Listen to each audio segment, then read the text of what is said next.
Please don't forget to subscribe to our channel for more English story. The Weight of Focus. A journey through chaos and clarity. I used to think focus was something you either had or you didn't. Like it was a superpower reserved for the lucky few who could sit still for hours. Their minds laser sharp, while the rest of us flailed around in a sea of distractions. I was definitely in the flailing camp. My life felt like a never-ending game of whack-a-mole, emails, social media, deadlines, and the constant buzz of what's next. I was always moving,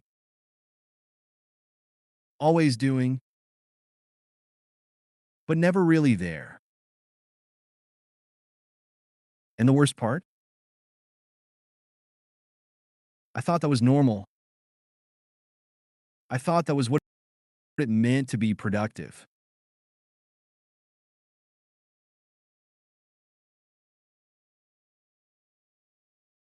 But let me back up a little.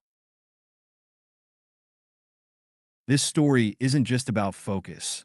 It's about how I learned the difference between the kind of focus that burns you out and the kind that sets you free.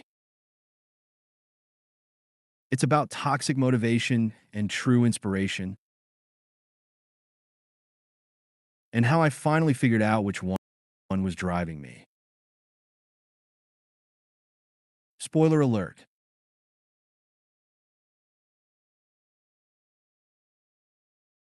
It wasn't the good kind.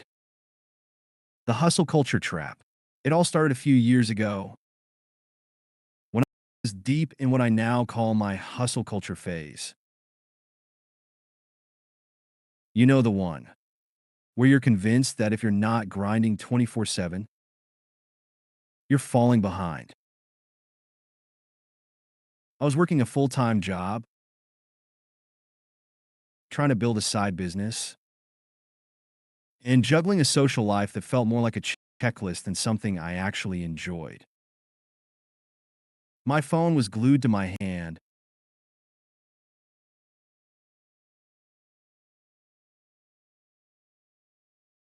My to-do list was a mile long,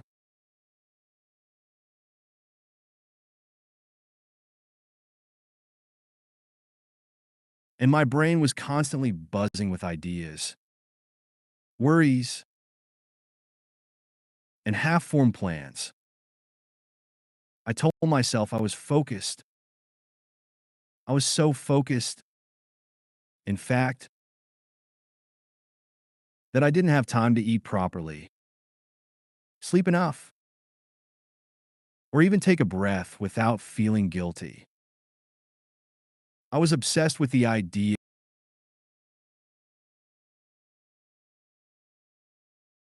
of leveling up, of proving to myself and everyone else that I could do it all. But here's the thing. I wasn't focused. I was scattered. I was running in 100 different directions at once, and I was exhausted. The worst part? I thought this was what success looked like. I thought the anxiety, the sleepless nights, the constant pressure were just part of the deal.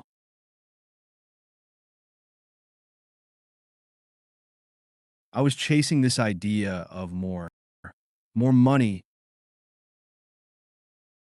more recognition,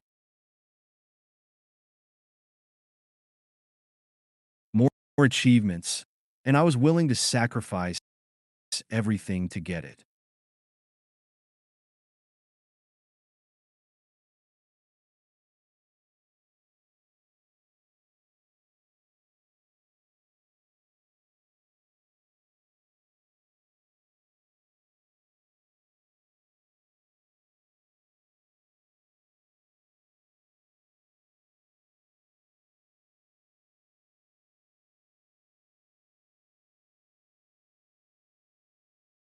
even myself.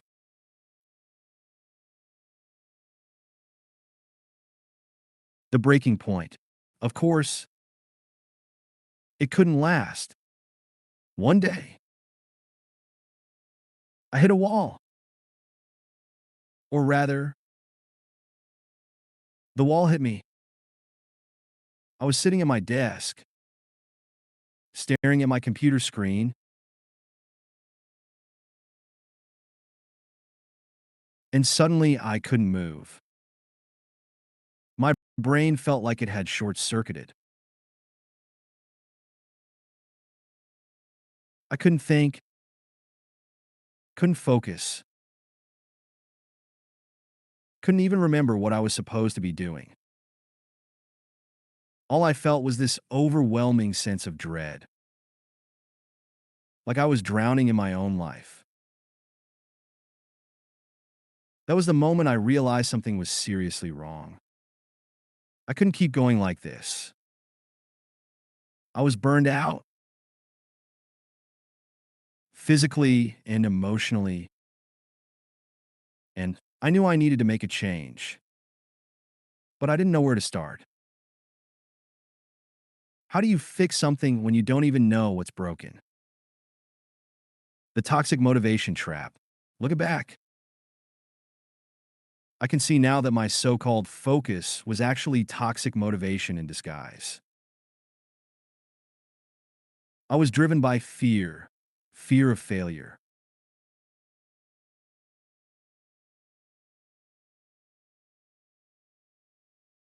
fear of missing out, fear of not being enough. I thought if I just work harder, push myself more,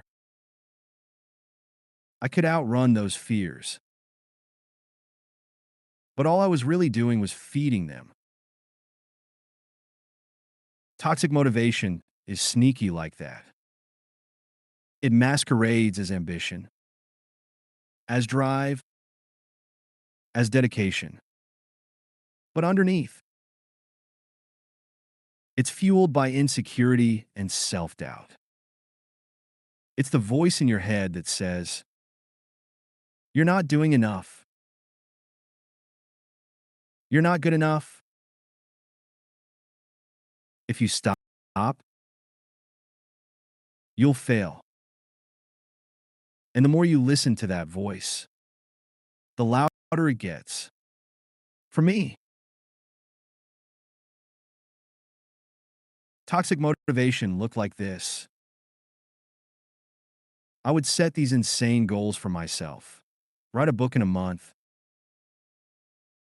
Launch a business in 6 weeks. Learn a new skill overnight. And then beat myself up when I inevitably fell short. I was so focused on the end result that I couldn't enjoy the process. And when I did achieve something, it never felt like enough. There was always another goal, another mountain to climb. The irony is, all that focus was actually making me less productive. I was so overwhelmed, so scattered, that I couldn't think straight. I was constantly multitasking, jumping from one thing to the next, and never really giving anything my full attention. And the more I tried to force myself to focus, the harder it became. The turning point. The turning point came when I stumbled across a quote that stopped me in my tracks. It was from a book I was reading, or rather, skimming, because it was time to read an entire book. The author said, focus isn't about doing more. It's about doing what matters. That hit me like a ton of bricks. For the first time, I realized that my problem wasn't a lack of focus. It was a lack of clarity. I didn't know what truly mattered to me. I was so busy chasing external validation, so caught up in what I thought I should be doing, that I had lost sight of what I actually wanted. That realization was both terrifying and liberating.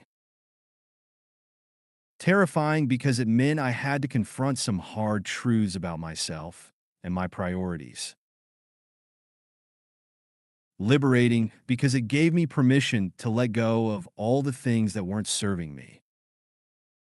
Finding true inspiration. The journey from toxic motivation to true inspiration wasn't easy.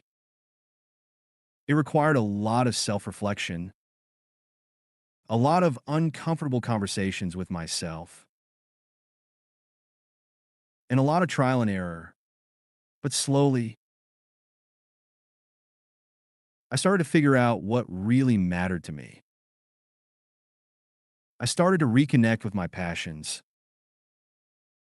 my values, and my sense of purpose. True inspiration, I learned, is the opposite of toxic motivation. It's not about fear or pressure or external validation. It's about curiosity, creativity, and joy. It's about doing things because they light you up, not because you think they'll make you look good or prove your worth. For me, true inspiration looked like this. I started writing again, not because I thought it would make me famous or rich, but because I loved it. I started taking breaks, going for walks, and spending time with people I cared about. I started saying no to things that didn't align with my values, even if they seemed important or productive.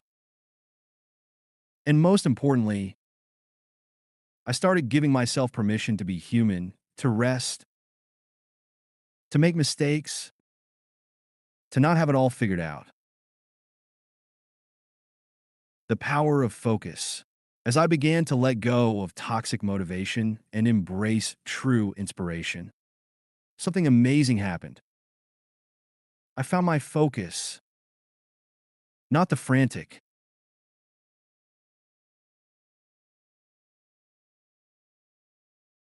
scattered kind I had before, but a calm,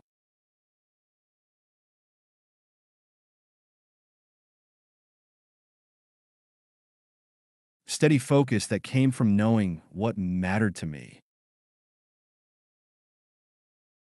I started to prioritize my time and energy on the things that truly aligned with my values and goals.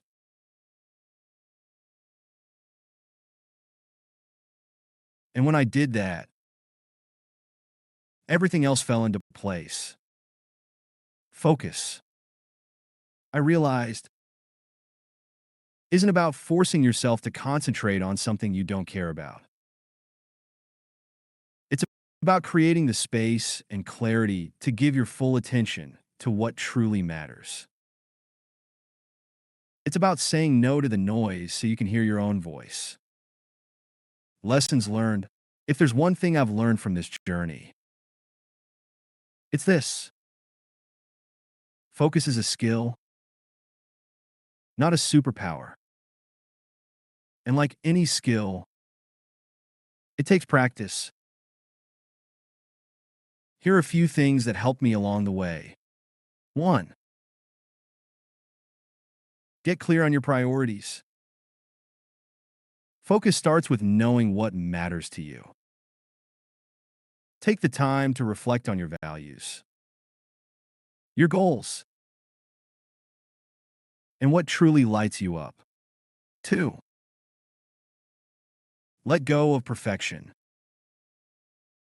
Toxic motivation thrives on the idea that you have to be perfect. True inspiration comes from embracing imperfection and allowing yourself to be human. 3. Create boundaries.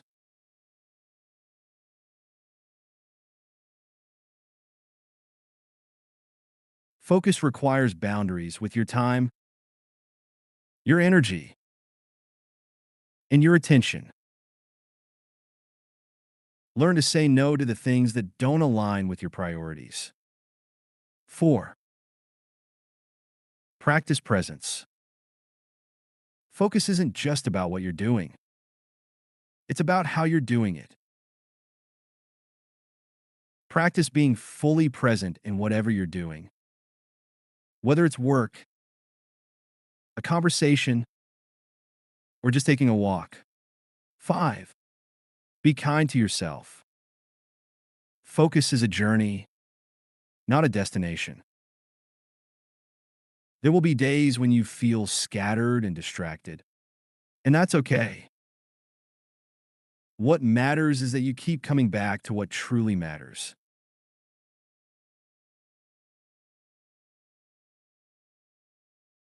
Final thoughts. Focus isn't about doing more. It's about doing what matters. It's about finding the clarity and courage to let go of the noise and distractions so you can give your full attention to the things that truly light you up. It's not always easy, but it's always worth it. So if you're feeling overwhelmed, scattered, or stuck, take a deep breath. Ask yourself, what truly matters to me? What lights me up? And then give yourself permission to focus on that. Because when you do, you'll find that focus isn't something you have to force, it's something you create. And trust me, it's a game changer. The ripple effect. As I began to embrace this new way of living, centered on true inspiration rather than toxic motivation, I started to notice something incredible. The changes I was making in my own life began to ripple out into the world around me. It wasn't just about me anymore. It was about how my choices affected others, too. For example, when I started setting boundaries and saying no to things that didn't align with my priorities, I noticed that the people around me began to do the same.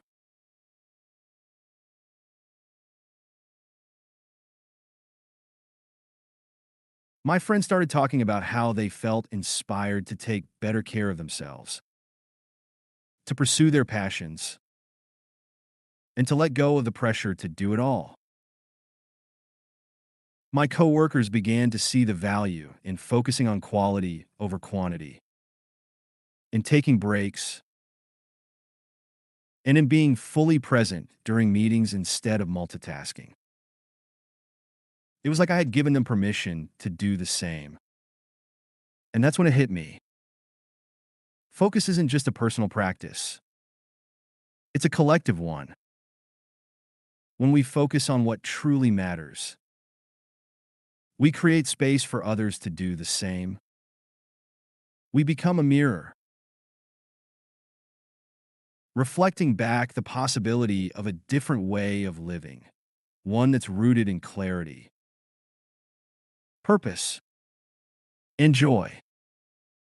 The moral of the story. If there's one thing I want you to take away from this story, it's this. Focus is not about doing more. It's about doing what matters. And what matters is different for everyone. For me, it was reconnecting with my love of writing, spending time with people I care about, and learning to be kind to myself. For you, it might be something entirely different. The key is to figure out what lights you up, what aligns with your values, and what brings you a sense of purpose, and then give yourself permission to focus on that. Here are a few key lessons I learned along the way. Toxic motivation is a trap. It might feel like you're being productive, but it's ultimately unsustainable. True inspiration, on the other hand, is rooted in joy, curiosity, and purpose. It's what keeps you going when the going gets tough. Clarity is the foundation of focus. You can't focus if you don't know what you're focusing on. Take the time to reflect on your priorities, your values, and what truly matters to you. Focus is a skill, not a superpower.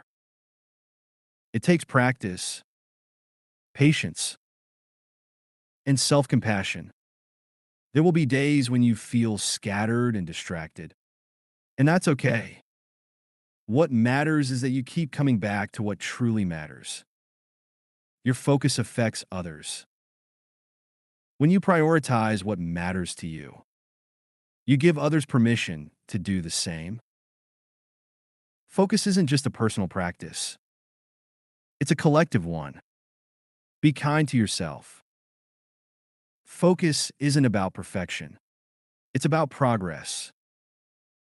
Celebrate the small wins, learn from the setbacks, and remember that you're human. A final thought: in a world that's constantly pulling us in a million different directions, focus is a radical act. It's a way of saying, this matters to me, and I'm going to give it my full attention. It's a way of reclaiming your time, your energy, and your life. So if you're feeling overwhelmed, scattered, or stuck, take a deep breath. Ask yourself, what truly matters to me? What lights me up? And then give yourself permission to focus on that. Because when you do, you'll find that focus isn't something you have to force, it's something you create. And trust me, it's a game changer. The journey continues.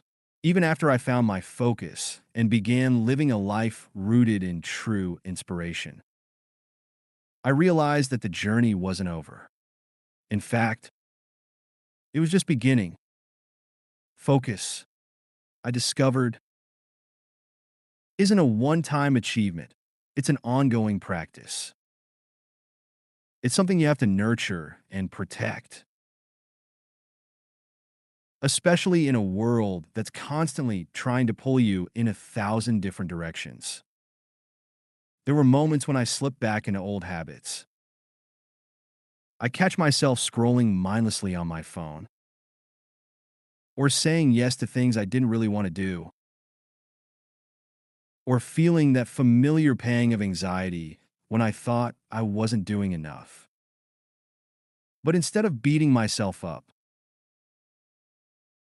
I learned to see these moments as opportunities to course correct. I take a deep breath, remind myself of what truly mattered, and gently guide myself back to the path I wanted to be on. One of the biggest challenges was learning to let go of the need for external validation. Even though I had shifted my focus to what truly mattered to me, there were still times when I found myself craving approval or recognition from others. I catch myself thinking, what will people say if I don't achieve this? Or will they think I'm not working hard enough? It was a constant battle, but over time, I learned to quiet those voices. I reminded myself that my worth wasn't tied to my achievements or what others thought of me. My worth was inherent, simply because I existed. And when I truly internalized that belief, it became easier to stay focused on what mattered to me, regardless of external pressures. The power of small wins. One of the most important lessons I learned on this journey was the power of small wins. In the past, I had been so focused on big, audacious goals that I often overlooked the small, incremental steps that got me there. I thought that if I wasn't achieving something monumental, I wasn't making progress.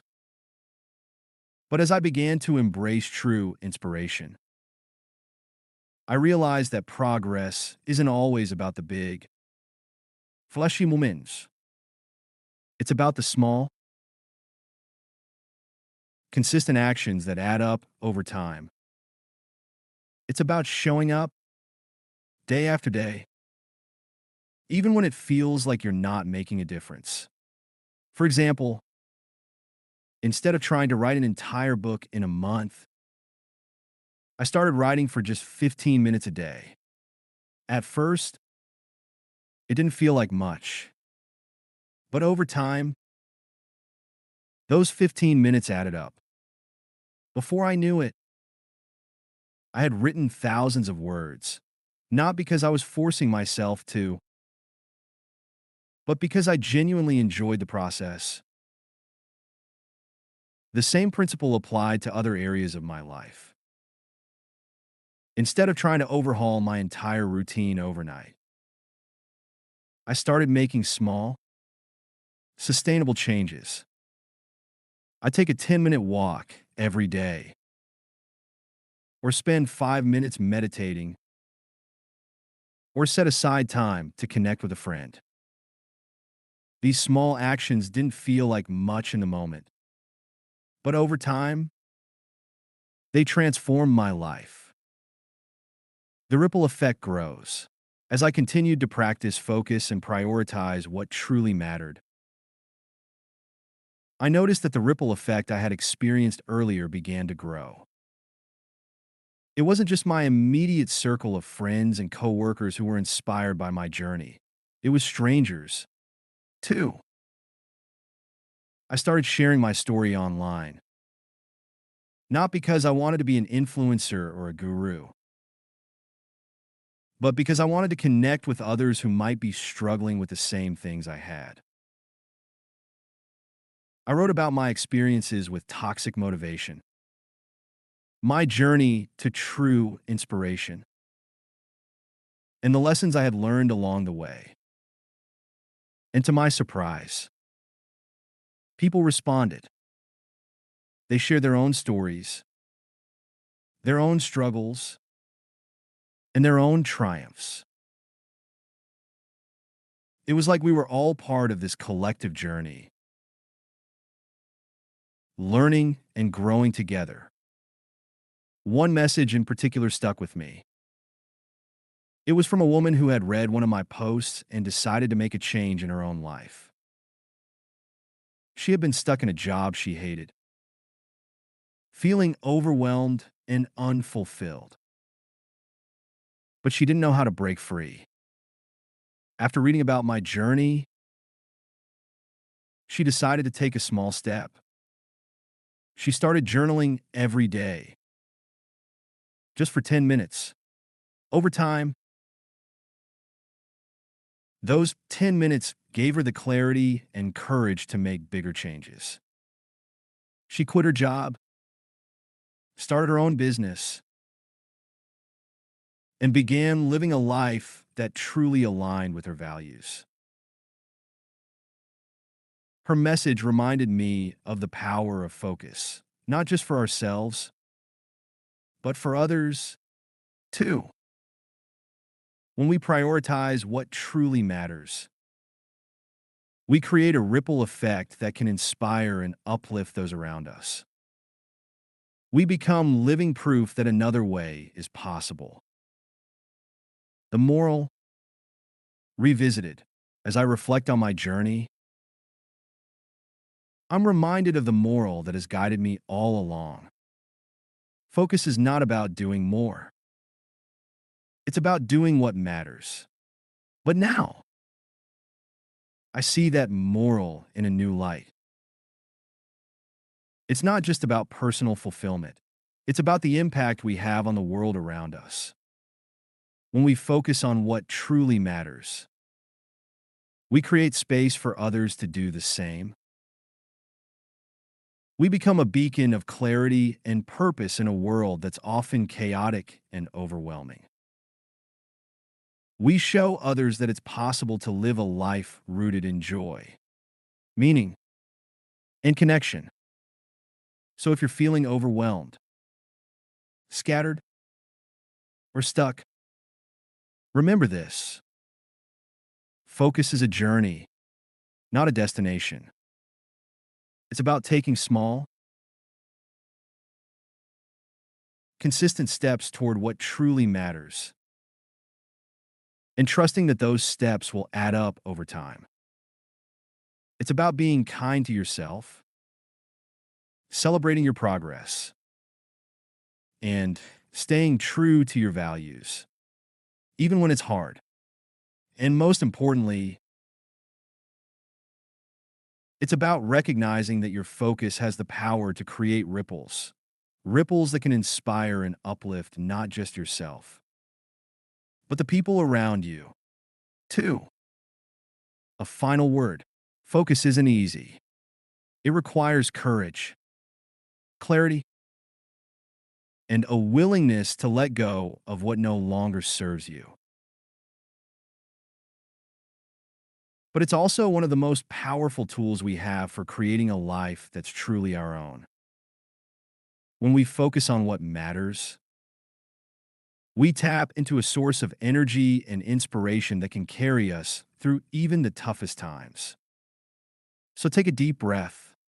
Ask yourself, what truly matters to me? What lights me up? And then give yourself permission to focus on that. Because when you do, you'll find that focus isn't just a skill, it's a gift to yourself and to the world. And trust me, it's a game changer. I'm so glad you spent this time with me. If you like the story, please give it a thumbs up and subscribe for more. Take care, and see you next time.